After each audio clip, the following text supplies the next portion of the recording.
Bonjour Monsieur Liggeros, merci d'être avec nous sur RT France. Pourquoi ce changement d'attitude de la Corée du Nord? Elle s'était dit prête à commencer à démanteler ses installations à la fin du mois. Aujourd'hui, elle dit ne pas vouloir le faire de façon unilatérale. Pourquoi? Qu'est-ce que Pyongyang souhaiterait en contrepartie?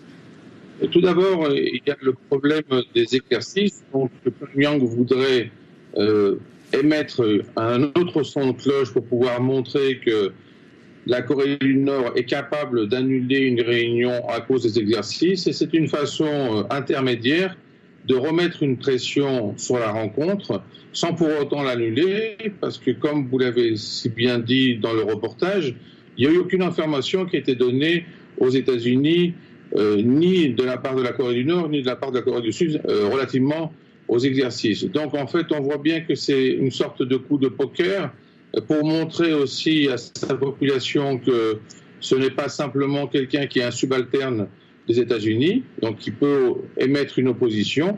Et cette opposition, maintenant, elle est visible par ce biais-là. Mais ce n'est pas une remise en cause de l'ensemble du projet. Donc on voit bien qu'en fait, ils vont pouvoir utiliser sur toute la durée de cette phase des moyens de pression, on va dire, intermédiaires, pour pouvoir avoir un statut de même niveau.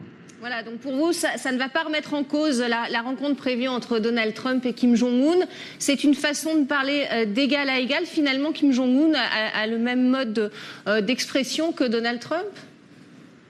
En fait, c'est une façon d'équilibrer les choses au niveau de leurs relations et de dire que nous ne sommes pas un petit État face à un grand État.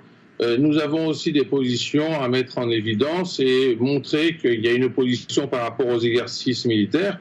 Mais malgré tout, on voit bien qu'il y a une asymétrie de toute manière et on voit bien aussi que derrière cette relation bilatérale, il y a quand même la présence de la Chine qui intervient et il est sûr que les sanctions américaines sur le plan économique ne sont pas étrangères à ce changement de phase avec la Corée du Nord. Est-ce que ces manœuvres militaires conjointes qui durent depuis des années entre la Corée du Sud et les États-Unis feront partie ou font partie des conditions préalables à la rencontre? Je pense que c'est simplement un moyen de négociation. Ce ne sera pas des conditions préalables parce qu'il est très difficile d'imposer leur arrêt, étant donné que ça existe depuis des années. Mais c'est quand même un moyen de faire intervenir, si vous voulez, sa position au niveau de la Corée du Nord pour dire que c'est vrai que ça existe tout le temps. Peut-être que ça pourrait être remis en cause pour l'année prochaine. Ça serait peut-être une possibilité dans le cadre de la diplomatie, mais pas du tout comme un préalable parce que ça serait complètement irréaliste. Alors, on attend, selon vous, une réponse de Washington ou faut-il en rester là? Je pense que Washington ne va pas donner de réponse parce qu'elle n'a pas reçu de questions.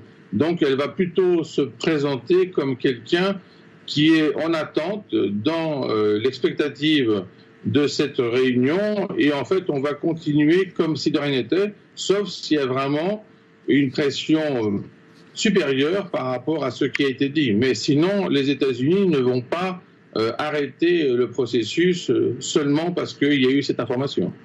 Merci, Monsieur Liggeros, d'avoir répondu à nos questions sur RT France. Merci bien.